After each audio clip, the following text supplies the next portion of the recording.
जय माता जी मित्रों। मैं हूं हन सिंह कत्तीजा, धीरे धीरे नाश वालों कलाकार। और कल मैं आपके गांव में आ रहा हूं, देवझिरी में।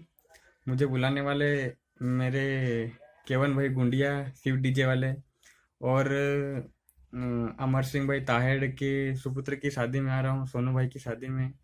तो काली देवी के पास रासवा गांव में बारात जाएगी। तो आप सभी से रिक्वेस्ट है कि सभी लोग देखने आए और लाइव प्रोग्राम का मजा ले, एंजॉय करे।